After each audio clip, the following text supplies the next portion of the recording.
کے ہیں اندر چلتا ہے آنکھ جیسے آزماں جیسے مجھے پیاری پیاری مجھے ویسے عطا ہے تیری ہے ساری تیرے عاشقوں کے ساتھ میں رہتا ہوں تیرے عاشقوں کے ساتھ میں رہتا ہوں تیرے دشمن سے میں نفرت کرتا ہوں تیری محبت کے دم ہر دم بھرتا ہوں تیری محبت کے دم ہر دم بھرتا ہوں تیرے دشمن سے میں نفرت کرتا ہوں کیا بلند تجھ کو عطا کی شان مولا نے کیا کیا ہے تجھ پہ کی ستا رحمان مولا نے کیا بلند تجھ کو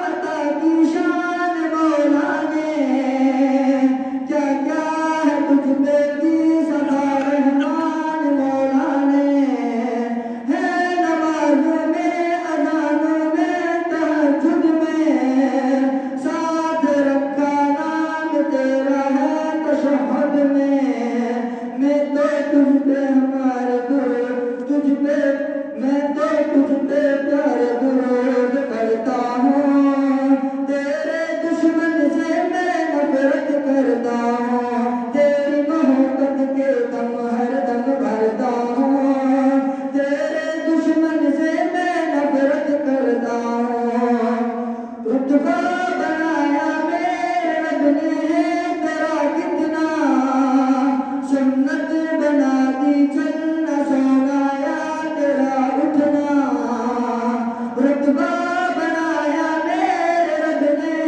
تیرا کتنا سنت بنا دی ہے سنت بنا دی چلنا سونا یہ تیرا اٹھنا تیری ہر ایک ادا قرآن بن گئی ہے تیرے صحابہ کی لڑی ذیشان بن گئی ہے تیرے عاشقوں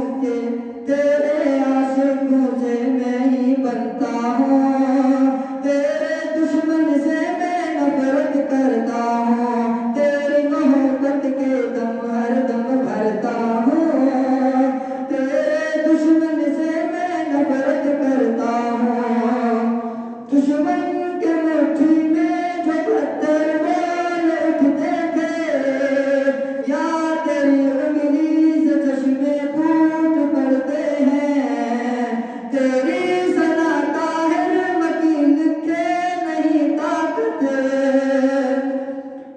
تیری ثنا طاہر مکی لکھے نہیں طاقت لکھ بھی نہیں سکتا کوئی گرہو پر قیامت تیری نعتیں میں بھی لکھتا رہتا ہوں تیری نعتیں میں بھی لکھتا رہتا ہوں تیرے دشمن سے میں نفرت کرتا ہوں تیری محبت کے دم ہر دم بھرتا ہوں تیری محبت کے دم ہر دم بھرتا ہوں تیرے دشمن سے میں نفرت کرتا ہوں کون جاتے کا ہماری ذریعہ ہے تجھ پہ اپنا کامل ایمان رکھتا ہوں تیرے دشمن تیری محبت کے دم ہر دم بھرتا ہوں تیری محبت کے دم ہر دم بھرتا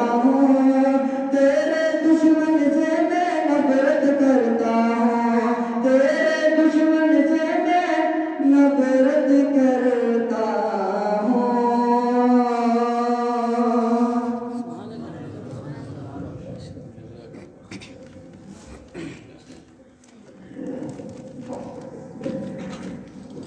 کیوں بھائی آپ رسول اللہ صلی اللہ علیہ وسلم کے دشمنوں سے نفرت کرتے ہیں یا نہیں کرتے ہیں؟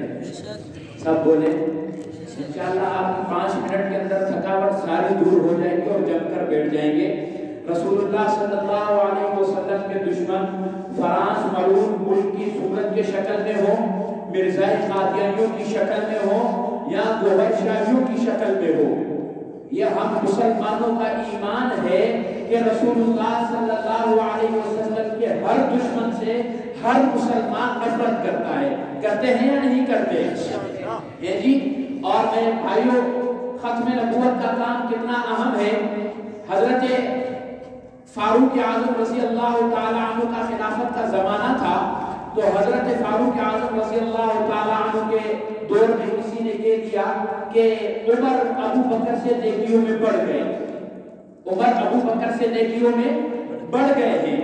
تو حضرت عمر نے سنا اور فوراً باہر آئے تاکہ یہ کس نے کہا کہ عمر ابو بکر سے نیکیوں میں بڑھ گئے ہیں.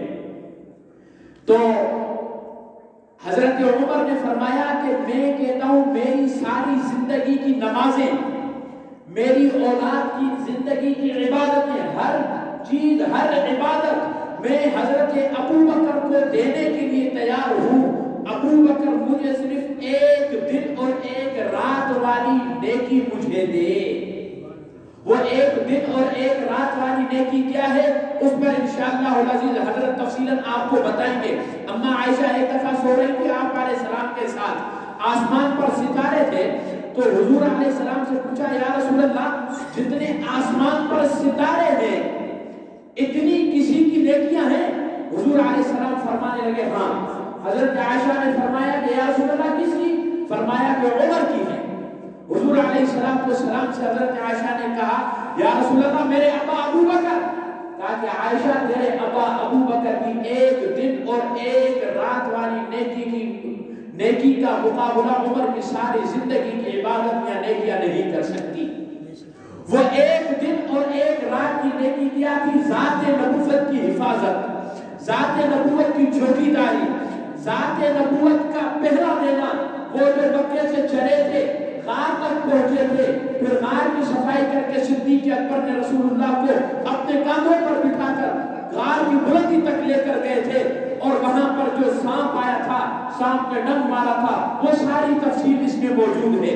آپ ذرا بیداری کا ثبوت دیں تو حضرت والد صاحب کو بیان کے لیے میں دعوت دوں. نعرہ تکبیر. آپ میں حال ہی نہیں یار جمعے میں گرما کر گئے ہوں، ابھی والد صاحب آپ کو گرمائیں گے تو لہٰذا بآواز بلند نعرے کا جواب دیں. نعرہ تکبیر. تاجدار ختم نبوت، تاجدار ختم نبوت، قادیانیوں پر لعنت.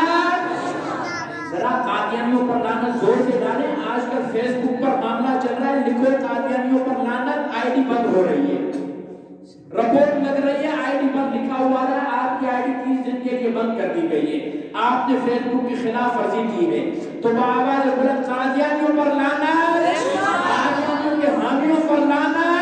تاجدار ختم نبوت، تاجدار ختم نبوت، اپنے دعوت دیتا ہوا عالمی مجلس تحفظ ختم نبوت نڈو آدم کے امیر محکمہ اوقاف کے ڈسٹرکٹ خطیب والد مکرم حضرت علامہ راشد مدنی صاحب کو وہ آپ حضرات کے سامنے خطاب ہے.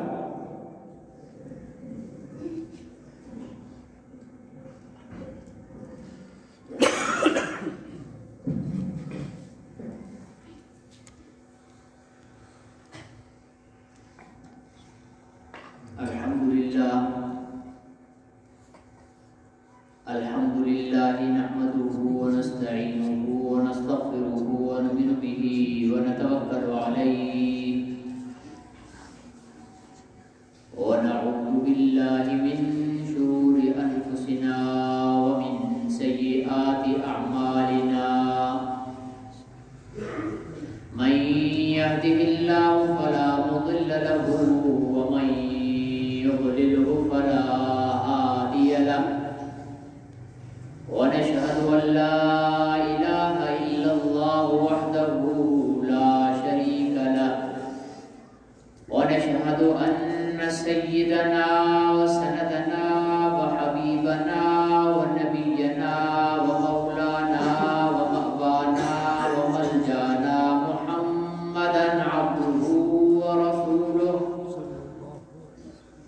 أرسله بالحق بشيرا ونذيرا وداعيا إلى الله بإذنه وسراجا منيرا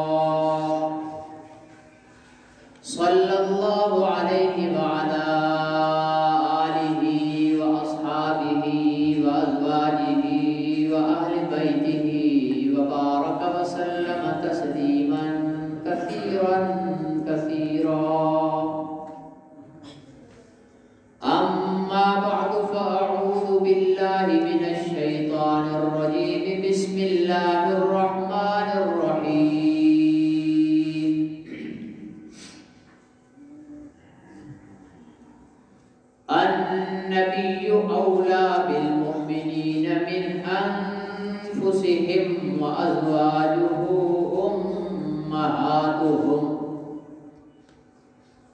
وقال النبي صلى الله عليه وسلم لا يؤمن أحدكم حتى أكون أحب إليه من والده وولده والناس أجمعين. صدق الله وصدق رسوله النبي الكريم، ونحن على ذلك لمن الشاهدين والشاكرين، والحمد لله رب العالمين.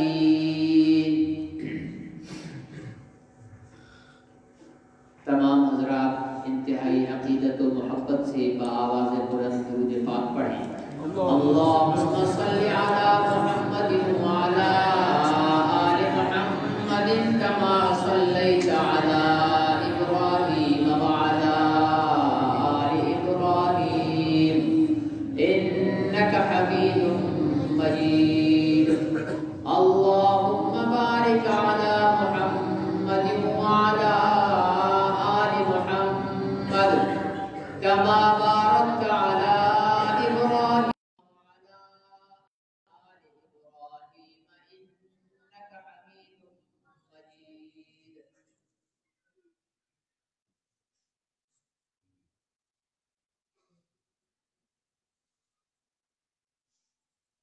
محمد کی محبت دین حق کی شرط اول ہے.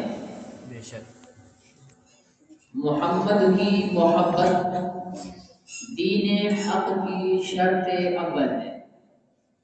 اگر ہو اس میں خامی تو پھر سب کچھ نامکمل ہے.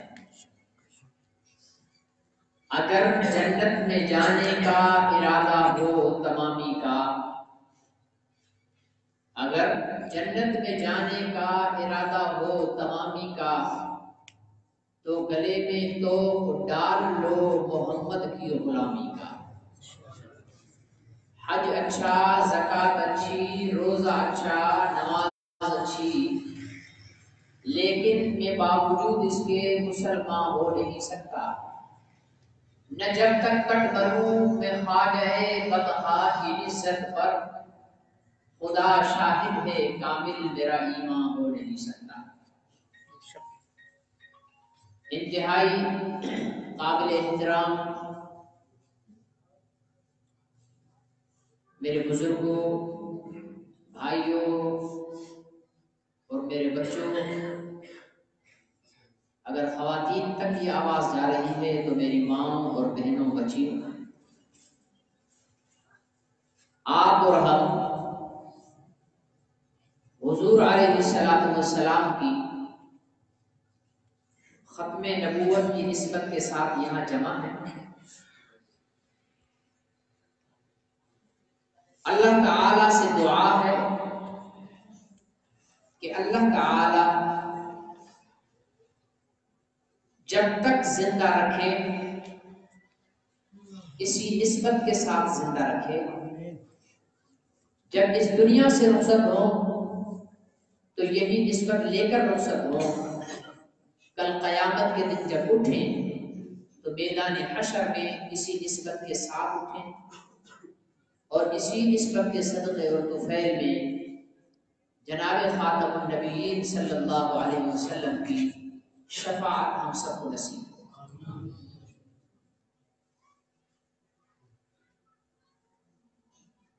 ویسے تو آپ اور ہم ایک شہر کے ہیں، لیکن آپ کی مسجد میں آپ کے ساتھ پہلی ملاقات ہے. اس لیے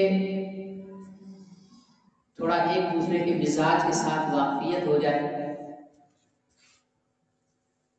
باقی حضرات جتنے ہوتے ہیں وہ تقریر صرف کرتے ہیں، اور میری عادت یہ ہے کہ آدھی تقریر میں کرتا ہوں اور آدھی تقریر سامعین سے کرواتا ہوں. اب یہ آپ حضرات نے فیصلہ کرنا ہے کہ وہ آدھی تقریر آپ کریں گے یا نہیں کریں گے. کریں گے بس. وہ آدھی تقریر جو ہے وہ یہ ہوگی کہ جو بات آپ سے پوچھی جائے اس کا جواب اس انداز سے ہونا چاہیے کہ پتہ چلے کہ ہم زندوں میں بیٹھے ہوئے ہیں، کسی قبرستان میں نہیں بیٹھے ہوئے۔ آپ سے پوچھنے کا مطلب یہ ہوگا کہ دیکھیں کہ آپ نے جو بات سنی ہے وہ سمجھی بھی ہے یا نہیں۔ مولوی صاحب بیان کر رہے تھے تو بیان کرتے کرتے مولوی صاحب نے، جلسہ تھا، جلسے میں رات کا 1-1:30 بج گیا، سامعین کا بھی قصور نہیں ہے، سنتے سنتے تھک گئے، اونگ آ گئی، تو مولوی صاحب مسئلہ بیان کر رہے تھے کہ پیاس لینا دینا حرام ہے، یعنی بیاج لینا دینا حرام ہے، بیاج سود، بیاج لینا دینا حرام۔ سامنے سامعین میں سے ایک صاحب بیٹھے ہوئے تھے، ان کا کاروبار تھا پیاس کا، اور وہ نیند کر رہے تھے، اونگ رہے تھے، تو اونگ میں انہوں نے سن لیا اور انہوں نے سمجھا کہ مولوی صاحب نے فرمایا ہے کہ پیاس لینا دینا حرام ہے، پیاس کا کاروبار حرام ہے، جو پیاس کھائے گا وہ جہنمی ہے، جو پیاس دے گا وہ جہنمی ہے۔ اس نے، مولوی صاحب بیاج کہہ رہے تھے اور اس نے پیاس سمجھا۔ مومن بندہ تھا، علماء کی بات پہ یقین رکھتا تھا، دعا کے بعد سیدھا گھر گیا، گودام میں جو پیازوں کی بوریاں رکھی ہوئی تھی اٹھا کر باہر گلی میں پھینکنا شروع کر دیا۔ بیوی نے بولا خدا تیرا بیڑا غرق کرے، کہاں سے آ رہا ہے اور ہو کیا گیا تجھے؟ بولا بس مولوی صاحب نے فتویٰ دیا ہے پیاز لینا دینا حرام ہے، کھانا حرام ہے، بیچنا۔ ساری پیاز گلی میں باہر پھینک دی۔ صبح کو جو لوگ نماز پہ نکلے تو گلی میں پیاز ہی پیاز۔ ارے بھائی کیا ہوا؟ پوچھا تو اندر سے خاتون نے کہا کہ بھائی رات مولوی صاحب کوئی جلسے میں فتویٰ دے کر گئے تھے کہ پیاز لینا دینا حرام ہے، اب یہ اس نے ساری پیاز باہر پھینک دی ہے۔ انہوں نے کہا جی ایسا فتویٰ تو ہم نے نہیں سنا، ہم بھی جلسے میں تھے رات، ایسی تو کوئی بات نہیں۔ وہ بولے بھائی قسم خدا پاک کی میں نے خوب سنا ہے، مولوی صاحب نے فرمایا۔ لوگ جمع ہو گئے، اگلے کے کاروبار کا مسئلہ تھا، مشورہ ہوا، وفد بنا، مولوی صاحب باہر کے تھے، وہاں پہنچے مولوی صاحب کے پاس، حضرت آپ نے تو غریب کا بیڑا غرق کر دیا، کیا ہوا بھائی؟ کہ لگے آپ رات فتویٰ دے کر آئے ہو کہ پیاز لینا دینا حرام ہے۔ مولوی صاحب بھی سب دینے آگے، میں نے کب کہا کہ پیاز لینا دینا حرام ہے؟ نہیں، وہ بولے میں نے خود سنا۔ مولوی صاحب نے آخر دماغ پر زور دیا تو اس نے کہا میرے بھائی میں نے پیاز لینا دینا حرام نہیں کہا تھا، میں نے کہا تھا کہ بیاج لینا دینا حرام ہے۔ دیکھو تھوڑی سی اونگ اور تھوڑی سی سستی کی وجہ سے بات کہاں سے کہاں پہنچ گئی۔ تو میرے بھائی آپ کا جاگ کر سننا ضروری ہے، صرف سننا کافی نہیں ہے، اور آپ سے میں پوچھوں گا اس لیے تاکہ مجھے پتا چلے کہ آپ لوگوں نے بات سمجھی ہے۔ اللہ تعالی نے دنیا میں جتنے بھی انسان بنائے ہیں ان انسانوں کا آپس میں رشتہ ہے، چاہے وہ کافر ہو چاہے وہ مسلمان ہو، ان میں رشتہ ہے آپس میں، کوئی قریب کا رشتہ ہے کوئی دور کا رشتہ ہے۔ سب سے آخری رشتہ جو رہ جاتا ہے انسان کا انسان کے ساتھ، برادری کا بھی رشتہ نہ ہو، قبیلے کا بھی رشتہ نہ ہو، وطن کا بھی رشتہ نہ ہو، مذہب کا بھی رشتہ نہ ہو، تو آخری جو رشتہ رہ جاتا ہے وہ رشتہ ہے آدم علیہ السلام کے اولاد ہونے کا رشتہ، جسے کہیں انسانیت کا رشتہ۔ جتنا رشتہ قریب ہے اللہ نے اتنے زیادہ ان رشتوں پر حقوق رکھے ہیں، حق رکھا ہے۔ دنیا میں سب سے زیادہ قریب رشتہ ماں اور اولاد کا سمجھا جاتا ہے، ٹھیک ہے نا؟ اولاد تو کم بختی ہوتی ہے، کوئی اولاد اچھی ہو جو ماں باپ کی خدمت کرے، ورنہ ماں کا رشتہ سب سے زیادہ مقدس محبت والا رشتہ سمجھا جاتا ہے۔ اولاد اور والدین کا رشتہ سب سے قریبی اور اس دنیا میں آدمی جب آتا ہے تو پہلا رشتہ یہی بنتا ہے، ٹھیک ہے، پہلا رشتہ یہی بنتا ہے جب اس دنیا میں آتا ہے۔ جب ایک ماں بچے کو جنم دیتی ہے تو اس ماں اور بچے کا پہلا رشتہ ماں بیٹا یا ماں بیٹی کا ہوتا ہے، باپ بیٹا یا باپ بیٹی کا ہوتا ہے، استاد اور شاگرد کا بھی رشتہ ہے، بھائی بہن کا بھی رشتہ ہے، ماموں خالہ چچا تایا پھپھو کزن وغیرہ وغیرہ، یہ جتنے بھی رشتے ہیں ان پہ اللہ نے ایک دوسرے کے حق رکھے۔ اور پڑوسی کا بھی پڑوسی کے ساتھ رشتہ ہے، پڑوس ہونے کا۔ حضور علیہ السلام پڑوسیوں کے حقوق کی بہت زیادہ تعلیم دیا کرتے تھے۔ صحابہ کرام فرماتے تھے ہمیں کبھی کبھی ڈر لگتا تھا کہیں ایسا نہ ہو کہ پڑوسی کو حضور علیہ السلام وراثت میں بھی حق دے دیں، اتنا حق پڑوسی کا جتاتے تھے حضور علیہ السلام، سمجھاتے تھے صحابہ کو۔ اللہ معاف فرما، آج کل تو سگا بھائی سگے بھائی سے رشتہ نہیں نبھاتا ہے، پڑوسی کو کیا کس کھاتے نہیں ہے۔ ماں باپ پر اولاد کا حق یہ ہے کہ ان کی صحیح تربیت کرے، ان کو تعلیم دے اور ان کی آخرت اور دنیا دونوں کو سنوارے۔ اولاد پر ماں باپ کا حق یہ ہے کہ ان کی خدمت کرے، لا تقل لهما اف، والدین کو اف بھی نہ کرے، ٹھیک ہے نا، ہمیشہ ان کے سامنے جھکے رہیں، سختی کی بات بھی نہ کریں، یہ حق ہے۔ لیکن دنیا میں جتنے بھی رشتے ہیں یہ سارے کے سارے رشتے اس دنیا کے لیے ہیں بس، ان میں سے ایک بھی رشتہ قبر میں اور قیامت کے دن کام آنے والا نہیں ہے۔ کتنا بھی پیارا ابا ہو، فوت ہو جائے، بڑے اعزاز کے ساتھ اولاد دفن کرے گی، سر پیٹے گی، روئے گی، اس کو بولو نا اچھا آپ کو اتنا غم ہے، آج آپ کو بھی اپنے ابا کے ساتھ دفن کر دیتے ہیں، وہیں رہنا اندر، رونا پیٹنا بند جائے گا۔ کوئی جائے گا قبر میں ابا کے ساتھ؟ کوئی باپ اپنی اولاد کے ساتھ قبر میں جانے کے لیے تیار ہوگا؟ کوئی شوہر اپنی بیوی کے ساتھ، کوئی ماں اپنے بچوں کے ساتھ نہیں۔ مطلب اس رشتے کا تعلق اس دنیا میں،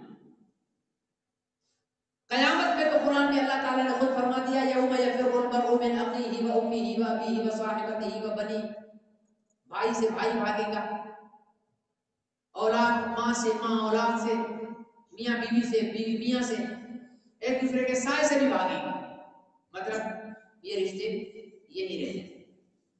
لیکن ایک رشتہ ایسا ہے اللہ رب العزت نے اس دنیا میں پیدا فرمایا ہے، جو اس رشتے کو نبھائے گا، جو اس رشتے کی نسبت کو قائم رکھے گا، جو اس رشتے کے ساتھ وفا کرے گا، تو اس دنیا میں بھی اس کے لیے آسانیاں اور نعمتیں اور برکتیں، اور مرنے کے بعد قبر میں بھی اسی رشتے کی وجہ سے نجات، اور قیامت کے دن بھی اسی رشتے کی وجہ سے اس کی نجات ہوگی۔ اور وہ رشتہ ہے آپ کا اور میرا حضرت محمد رسول اللہ صلی اللہ علیہ وسلم سے، اور حضرت محمد رسول اللہ صلی اللہ علیہ وسلم کا ہم سے، یعنی نبی کا امت سے، امت کا نبی سے۔ جس طرح دنیا کے دیگر رشتوں پہ اللہ تعالیٰ نے ایک دوسرے پر حقوق رکھے، اسی طرح نبی پاک پر امت کا حق اللہ نے رکھا، اور امت پر نبی پاک کا حق اللہ نے رکھا۔ امت کا حق نبی پاک صلی اللہ علیہ وسلم پر یہ تھا کہ اللہ کے پیغام کو امت تک پہنچا دو، اللہ کے پیغام کو امت تک پہنچا دو۔ اور حضور علیہ السلام نے یہ ذمہ داری اور یہ امت کا حق ہر قربانی دے کر، ہر مصیبت سہ کر، ہر تشدد برداشت کر کے، ہر مخالفت کا سامنا کر کے، اپنے وطن کو چھوڑ کر 10 سال کے اندر 27 مرتبہ جنگیں کر کر، پتھر برسانے والوں کو دعائیں دے کر، گلے میں کپڑے ڈال کر پھندے ڈالنے والوں کو معاف کر کے، 3 سال شام ابی طالب میں سوشل بائیکاٹ کا سامنا کر کر، 13 سال مکہ مکرمہ کے صبر آزما گزارنے کے بعد اپنا یہ حق پورا فرمایا، اور حجۃ الوداع کے موقع پر 10 ہجری میں عرفات کے میدان میں 1.25 لاکھ صحابہ کرام کے اجتماع میں خطبہ حج کے بعد صحابہ کرام سے حضور علیہ السلام نے سوال فرمایا، الا هل بلغتکم، بلا بتاؤ میں نے تم تک اللہ کے پیغام کو پہنچا دیا؟ صحابہ کرام نے بیک زبان عرض کی کہ اللہ کے رسول، آپ نے صرف اللہ کا پیغام پہنچا ہی نہیں دیا بلکہ اللہ کا پیغام ہم تک پہنچانے کا حق ادا کر دیا۔ تب حضور علیہ السلام نے آسمان کی طرف دیکھ کر فرمایا، اللہم اشہد اللہم اشہد اللہم اشہد، یا اللہ آپ گواہ رہیے گا، آپ گواہ رہیے گا، آپ گواہ رہیے گا، تیرے بندے گواہی دے رہے ہیں، جو ڈیوٹی مجھے دی گئی تھی، جو مجھ پر میری امت کا حق رکھا گیا تھا، میں نے وہ حق پورا کر دیا۔ اب اس نبی کا حق امت پر ہے، اس نبی کا حق امت پر ہے۔ پہلا حق یہ ہے کہ النبی اولا بالمؤمنین من انفسہم، ایمان والوں کے ہاں نبی کا حق ان کی جانوں سے بھی زیادہ ہے۔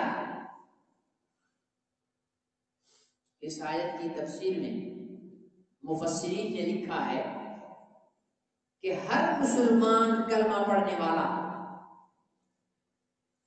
حضور علیہ السلام کی ملکیت ہے۔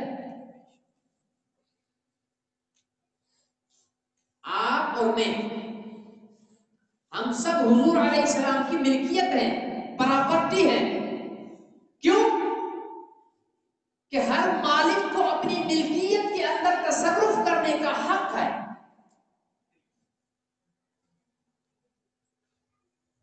اگر میں خدا نخواستہ اپنے آپ کو دریا میں چھلانگ لگا کر مار ڈالوں تو جاہل بھی کہے گا حرام موت مرا۔ کیوں؟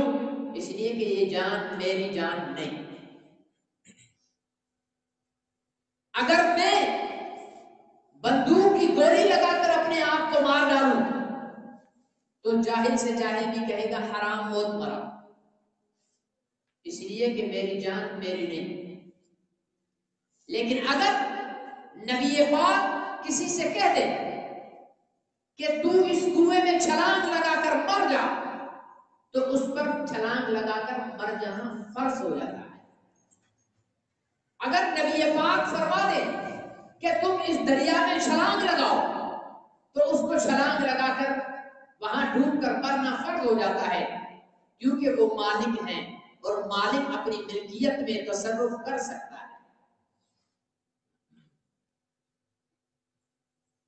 حضور علیہ السلام، اب سوال یہ ہے کہ آخر حضور علیہ السلام سے اتنی محبت کرنے کا اور اتنا بڑا حق حضور علیہ السلام کا امت پر اللہ نے کیوں رکھا ہے؟ بحیثیت مسلمان ہونے کے تو اس کا جواب یہی ہے کہ بھائی اللہ نے رکھا ہے، وہ مالک ہے، جو کہہ دے گا ہم اس کے تابع۔ لیکن عقل کے گھوڑے دوڑانے والے، جن کے پاس عقل کی کمی ہوتی ہے، وہ کہتے ہیں کہ جی ہمیں عقل سے سمجھاؤ، ہمیں عقل سے بتاؤ کہ حضور علیہ السلام سے محبت کیوں ضروری ہے۔ حضور علیہ السلام نے خود فرمایا، لا یؤمن احدکم حتی اکون احب الیہ من والدہ وولدہ والناس اجمعین۔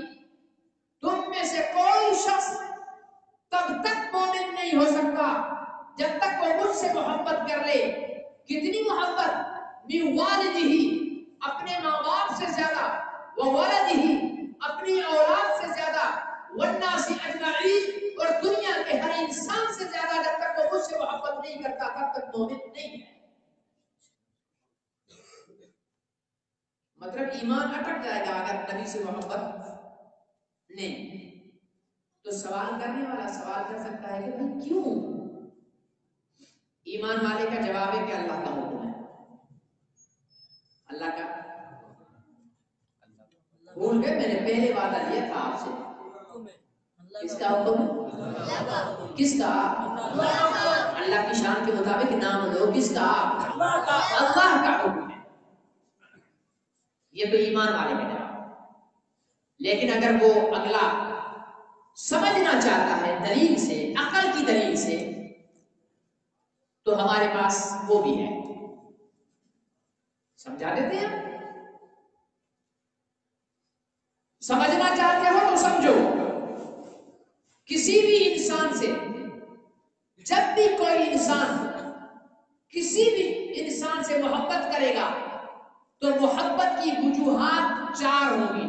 کتنی ہوں گی؟ اب آپ کی تقریر کی باری آ گئی ہے. کوئی بھی انسان کسی سے محبت کرے گا تو کتنی وجہ سے کرے گا؟ 4 وجہ سے کرے گا. ان 4 میں سے کوئی ایک پائی جائے تب بھی محبت کرے گا. 2 3 ہو 4 ہو سب پائی جائے تب بھی محبت کرے گا. اور وہ 4 وجوہات کیا ہیں؟ فرمایا کہ مال، جمال، کمال، احسان. کتنی ہو گئی؟ پہلا ہے مال، دوسرا ہے جمال. چودھری جمال نہیں، جمال مطلب خوبصورتی. تیسرا کمال، کمال مطلب ٹیلنٹ، صلاحیتیں، خوبیاں. اور چوتھا احسان. کوئی مالدار ہے اس سے لوگ محبت کرتے ہیں اس لیے کہ یار مالدار سے محبت کریں گے تو کچھ روکڑا مل جائے گا. مالدار سے یاری ہوگی تو روکڑا مل جائے گا. ٹھیک ہے نا جی. ہم مولوی لوگ بھی سیٹ صاحب سے زیادہ دعوتیں سیٹ صاحب بھی زیادہ کھاتے ہیں کہ چندہ مل جائے گا. غریب کو پوچھتے نہیں ہے. سیٹ آئے گا اٹھ کر ملیں گے، غریب ہوگا تو ہمیں کیا حال ہے، ٹھیک ہے نا جی. یہی ہوتا ہے. تو انسان کسی سے کسی کے مال کی وجہ سے بھی محبت کرتا ہے. مال کی وجہ سے کہ بھائی مالدار سے محبت کرو کچھ نہ کچھ فائدہ تو ہو ہی جائے گا. اس لیے مالداروں کے دوست زیادہ ہوتے ہیں، ہے نا. غریبوں کے دوست کم ہوتے ہیں. مالدار مر جائے تو میدان بھر جائے گا، غریب مر جائے تو اپنے رشتے دار بھی نہیں پہنچیں گے. ہے یا نہیں؟ تو مال کی وجہ سے انسان کسی سے محبت کرتا ہے. تو آؤ، دنیا میں سب سے بڑا مالدار محمد رسول اللہ صلی اللہ علیہ وسلم. آپ کہو گے مولوی صاحب ہوش میں تو ہو، کہاں سے مالدار؟ آپ ہی بولتے ہو کہ 4 دن بھوک میں تھے، پیٹ میں پتھر باندھا ہوا تھا، گھر میں ہفتے سے کھانا نہیں پتا تھا. ابھی آپ بول رہے ہو کہ سب سے بڑے مالدار.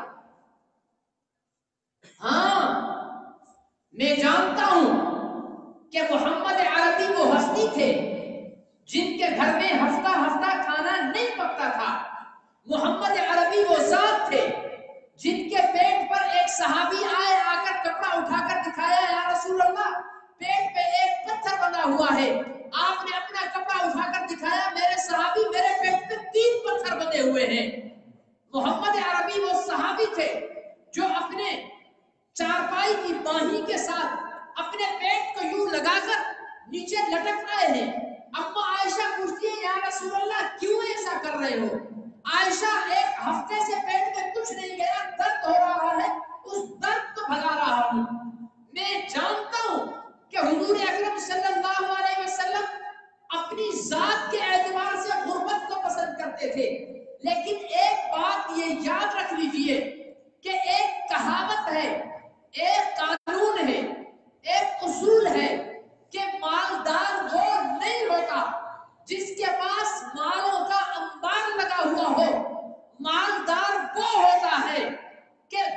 دروازے پر جب بھی کوئی آئے تو دامن بھر کر جائے، خالی جھولی کبھی نہ جائے۔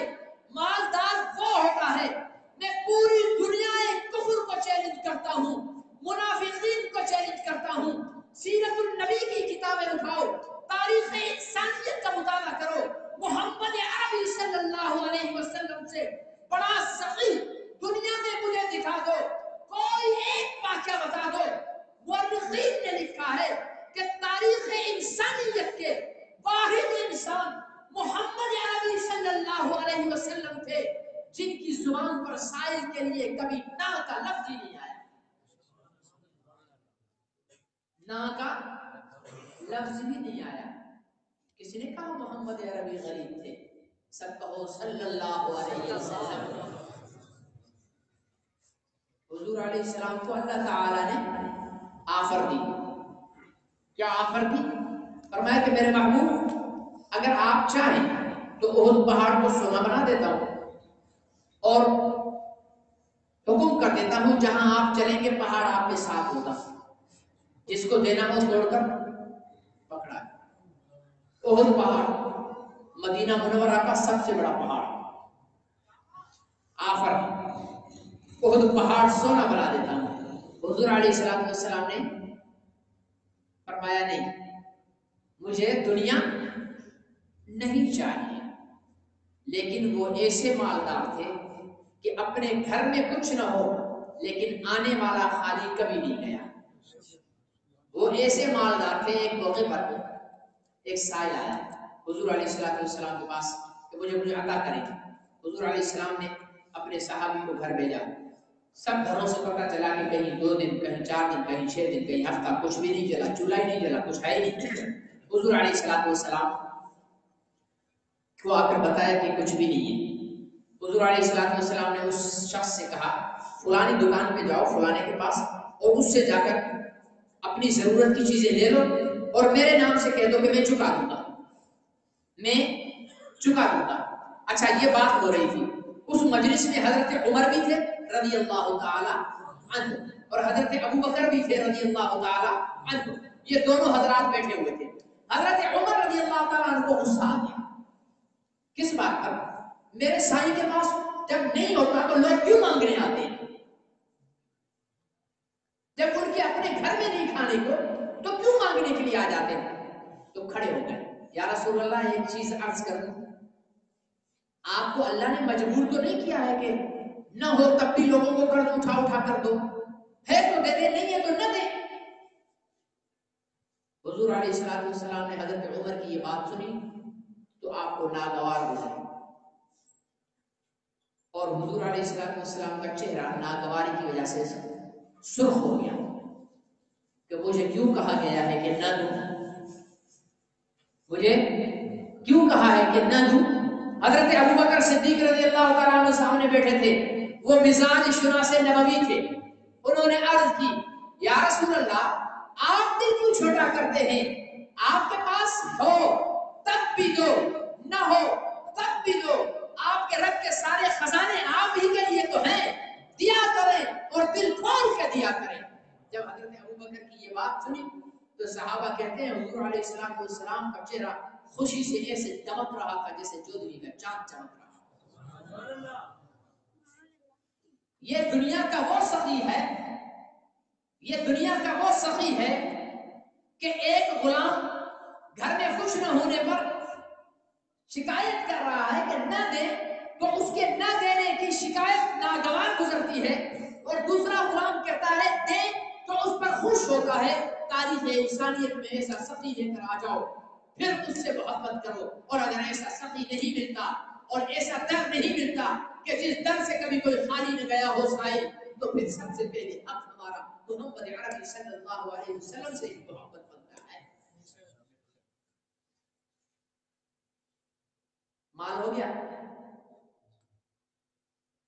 اس کے بعد جمال، خوبصورتی، ٹھیک ہے نا؟ اس کے بعد خوبصورتی۔ میرے عزیز دوستوں اور محترم بزرگوں، حضور علیہ السلام کے متعلق حضرت عائشہ صدیقہ فرمایا کرتی تھی، فرماتی تھی کہ لوگ زلیخا کے یوسف کے حسن کے چرچے کرتے ہیں. زلیخا کے یوسف کا حسن اتنا تھا کہ اسے دیکھ کر عورتوں نے اپنی انگلیاں پھلوں کی جگہ کاٹ دی، انہیں پتہ ہی نہیں چل سکا. میرے یوسف کے حسن کو تو دیکھیے کہ جن لوگوں نے میرے یوسف کے حسن کو دیکھا انہوں نے اپنی گردنیں بھی کٹوا دی، اپنے بچے بھی ذبح کروا دیے. حضرت انس فرماتے رسول پاک صلی اللہ علیہ وسلم کے چہرے اپنا ہاتھ مبارک کی ہتھیلیاں اتنی نرم تھی، ملائم تھی کہ دنیا میں کوئی ایسا ریشم نہیں تھا جو حضور کی ہتھیلیوں سے زیادہ نرم اور ملائم ہو. اور ماہرین حسن کہتے ہیں کہ کسی کے جسم کی ملائمت اور نرم ہونا یہ اس کے خوبصورتی اور حسن کی علامت ہے. یہ آپ کے حسن کا ہی تو کمال تھا کہ جس کی نظر پڑتی گئی وہ قدموں میں آتا گیا. ایک جرنیل گرفتار ہو کے آیا، ہاتھ میں ہتھکڑیاں بیڑیاں بندھی ہوئی ہیں، نیچے نظر کی ہوئی ہے، اور حضور علیہ السلام سے بدتمیزی سے بات کر. صحابہ کرام نے تلواریں نکالی. آپ نے فرمایا میری طرف ایک دفعہ نظر اٹھا کر تو دیکھ. بولا نہیں اٹھاؤں گا میں نظر، نہیں دیکھنا چاہتا میں آپ کو. حضور علیہ السلام فرمایا اس کو لے جاؤ. ایک جگہ باندھ دیا، پھر بلایا ایک دفعہ دیکھ تو لے. نہیں دیکھوں گا. آگے سے بھی زندگی کا کوئی پٹھان ٹائپ ہوگا، ٹھیک ہے نا جی، نہیں دیکھوں گا. پھر اس کو چھوڑ دیا، جا باندھ دو اس کو. پھر تیسرے دن بلایا کہ بھائی آ جاؤ. کہا کہ ابھی دیکھ لو. بولا نہیں دیکھوں گا. حضور علیہ السلام صحابہ کہہ رہے ہیں یا رسول اللہ اجازت دو اس بدتمیز کی گردن اڑا دے. آپ نے فرمایا اس کو چھوڑ دو، اس کو چھوڑ دو. اس کی بیڑیاں ہتھکڑیاں کھولی، مسجد کے دروازے سے باہر گیا تو اچانک خیال آیا یار یہ کیسا انسان تھا، اتنی بدتمیزی کی. بات تو وہ صرف اتنی کر رہا تھا کہ مجھے دیکھ لے ایک دفعہ دیکھ لے. اور میں کتنا احمق ہوں کہ میں نے دیکھا بھی نہیں. اس کے غلام مجھے مارنے پہ تلے ہوئے اور وہ انہیں منع کر رہا ہے اور میں اپنی ضد پر قائم ہوں، اس نے چھوڑ بھی دیا مجھے. چلتے ہیں واپس ایک دفعہ دیکھ لیتے ہیں. ایک دفعہ دیکھ لے. واپس مسجد نبی میں آیا، یوں جو نظر اٹھائی حضور علیہ السلام پر بے اختیار زبان سے نکلا اشہد ان لا الہ الا اللہ وانک رسول اللہ. یہ حضور علیہ السلام کا حسن تھا. اور آپ کے حسن کا کمال یہ تھا کہ سوائے ابو بکر صدیق رضی اللہ تعالی عنہ کے کسی صحابی میں نظر میں وہ تاب نہیں تھی کہ حضور علیہ السلام کے چہرے اندر پر یوں ٹکٹکی باندھ کر بغیر پلک جھپکائے کچھ دیر تک نظر کو ٹھہرا سکے. چند لمحات دیکھنے کے بعد نظر خود جھک جاتی تھی سوائے صدیق اکبر رضی اللہ تعالی عنہ کے. حضرت مرارہ رضی اللہ تعالی عنہ روایت کرتے ہیں کہ حضور علیہ السلام سوئے ہوئے تھے، صحابہ کرام بیٹھے ہوئے تھے. آپ کے چہرے سے کپڑا ہٹا ہوا تھا، آسمان پہ چاند چمک رہا تھا. ٹھیک ہے جی. اب صحابہ کرام حضور علیہ السلام کے چہرے کو دیکھ کر پھر آسمان پر چاند کو دیکھتے ہیں. بات اس پر چل رہی ہے بحث کہ وہ چاند اچھا زیادہ خوبصورت چمکدار ہے یا یہ چاند زیادہ چمکدار ہے. صحابہ کرام دیکھتے ہیں آخر طے یہ ہوتا ہے کہ بھائی یہ والا چاند زمین والا چاند زیادہ چمکدار اور خوبصورت ہے. تو کسی نے پوچھا کہ کیوں، کس لیے یہ چاند زیادہ خوبصورت ہے اور کس لیے اس چاند سے اس کو زیادہ خوبصورت کہتے ہو؟ تو اس کی اس بات کو دلیل کو ایک شاعر نے کیا خوب الفاظ میں جوڑا ہے. فرمایا کہ چاند سے تشبیہ دینا یہ بھی کوئی انصاف ہے. چاند سے تشبیہ دینا یہ بھی کوئی انصاف ہے. چاند کے چہرے میں پرچھائیاں میرے عربی کا چہرہ صاف ہے. ہاں جی دلیل تو ہے نا. آج بھی چاند کو، اس چاند کو دیکھو تو کہیں گے بڑھیا بیٹھی ہوئی ہے، کوئی کہے گا بیل ہے، کوئی کہے گا مرغا ہے، داغ ہے تبھی تو نظر آ رہا ہے۔ اس چاند کے چہرے پہ داغ ہے لیکن محمد عربی کا چہرہ صاف ہے۔ اور پھر کیوں نہ ہو، اس چاند اور اس چاند میں زمین و آسمان کا فرق ہے۔ وہ چاند، اس چاند کی روشنی ایسی روشنی ہے جو سورج سے نہیں ہوئی ہے، اس چاند کی روشنی ایسی روشنی ہے کہ اس کی اپنی ذاتی روشنی ہے۔ وہ چاند کسی کے طفیل چمک رہا ہے، یہ اپنی ذات کے بل بوتے پر چمک رہا ہے۔ اس چاند سے کہتے ہیں کہ چاند کی راتوں میں پھولوں میں مہک پیدا ہوتی ہے، اس چاند سے چاندنی راتوں میں پھلوں میں مٹھاس پیدا ہوتی ہے۔ وہ چاند ماحول اور معاشرے پر اپنے اثرات مرتب کرتا ہے، کتنا بھی چمک جائے غروب ہو جاتا ہے، لیکن زمین والا چاند طلوع ہونے کے بعد قیامت تک اس کی چمک ختم نہیں ہوگی، اس کی چمک پھیلتی چلی جائے گی۔ اس چاند کی چمک کا کمال تھا کہ چاند کی چمک کی ایک کرن ابو بکر پر پڑی تو صدیق اکبر بن گیا۔ زمین کے اس چاند کا کمال جب اس کی کرن فاروق عمر پر پڑی، فاروق اعظم بن گیا۔ اس چاند کا کمال جب اس کی کرن عثمان پر پڑی تو ذی النورین بن گئے، جب علی پر پڑی تو حیدر کرار فاتح خیبر بن گئے، جب معاویہ پر پڑی سیاست کے امام بن گئے۔ اس چاند نے الجھے ہوئے انسانوں کو بھائی بنایا، اس چاند نے بکھرے ہوئے معاشرے کو سنوارا، اس چاند نے نفرت کرنے والوں میں محبت کی مٹھاس کو پیدا کیا۔ تو یہ چاند اس چاند سے تو کئی گنا زیادہ خوبصورت ہوا نا، یا نہیں ہوا؟ سن رہے ہو یا پیاس پھینکو گے جا کر دعا کی بات؟ سن رہے ہو؟ اگر خوبصورتی کی بات ہے تو میرے عزیز دوست اور محترم بزرگوں، چاند سے تشبیہ دینا یہ بھی کوئی انصاف ہے؟ چاند کے چہرے پہ چھائیاں، میرے عربی کا چہرہ صاف ہے۔ اگر کسی سے حسن اور خوبصورتی کی وجہ سے محبت کرتے ہو تو پھر لاؤ محمد عربی سے زیادہ خوبصورت، پھر بھلے اس سے محبت کرو، لیکن اگر محمد عربی سے زیادہ خوبصورت نہیں، اور یقیناً کوئی نہیں ہے، کیسے نہیں ہے؟ حضرت حسان بن ثابت حضور علیہ السلام کے شاعر خاص ہیں۔ جب کبھی کسی بدبخت نے حضور علیہ السلام کی توہین کی تو حضرت حسان کو حضور علیہ السلام اپنے ممبر پر بٹھا کر فرماتے تھے، حسان میرے گستاخوں کو جواب دو، انہیں میری شان بتاؤ، انہیں میرا مقام بتاؤ۔ شریعت میں بھی عجیب حکم ہے، تجھے کہا گیا کہ تیری تعریف منہ پر کرنے والا تیرا دوست نہیں ہو سکتا۔ فرمایا جو تیرے منہ پہ تیری تعریف کرے اس کے سر پہ مٹی ڈال۔ آپ کے اور میرے منہ پر تعریف کرنے والا ہمارا خیر خواہ نہیں ہو سکتا، اور نہ مجھے آپ کو اپنی تعریف سننے کا حق ہے، لیکن محمد عربی کی وہ ذات ہے کہ اپنے غلام سے کہہ کر اپنی تعریف کرواتے تھے، ان کو اپنی تعریف کروانے کا بھی حق تھا، اپنی تعریف سننے کا بھی حق تھا، اس لیے کہ وہ تعریف کے ہی تو قابل تھے۔ محمد کے معنی یہ ہے وہ ہستی جس کی تعریف سب سے زیادہ کی گئی ہو، وہ ہستی جس کی تعریف اور مدح سب سے زیادہ کی گئی ہو، ان کے نام بھی بتاتا ہے کہ وہ تعریف کے قابل ہے۔ حضرت حسان کو بٹھایا، ایک موقع پر حضرت حسان حضور علیہ السلام کی تعریف کرنے لگے تو ایک شعر کہا، بہت مشہور ہوا، اکثر خطبہ وہ شعر بیان بھی کرتے ہیں۔ کیا شعر کہا وَأَحْسَنَ مِنْكَ لَمْ تَرَ قَطُّ عَيْنِي وَأَجْمَلَ مِنْكَ لَمْ تَلِدِ النِّسَاءُ خُلِقْتَ مُبَرَّأً مِنْ كُلِّ عَيْبٍ كَأَنَّكَ قَدْ خُلِقْتَ كَمَا تَشَاءُ۔ کیا کہا حسان بن ثابت؟ کیا کہتے ہیں؟ کہا اے میرے محبوب، اے میرے سرکار، اے میرے سرتاج، اے میرے آقا، آپ سے زیادہ خوبصورت میری آنکھوں نے دیکھا نہیں ہے۔ حسان تیری آنکھوں نے نہیں دیکھا تو کیا ہوا؟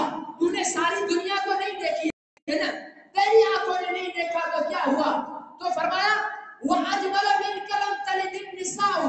میرے محبوب بات یہاں ختم نہیں ہوتی کہ میری آنکھوں نے آپ سے زیادہ خوبصورت نہیں دیکھا، بلکہ بات تو اس سے آگے ہے کہ دنیا میں کوئی ایسی ماں ہی نہیں ہے کہ آپ سے زیادہ خوبصورت بچہ جنا ہو۔ وَأَجْمَلَ مِنْكَ لَمْ تَلِدِ النِّسَاءُ، آپ سے زیادہ حسین کسی ماں نے بچہ نہیں جنا۔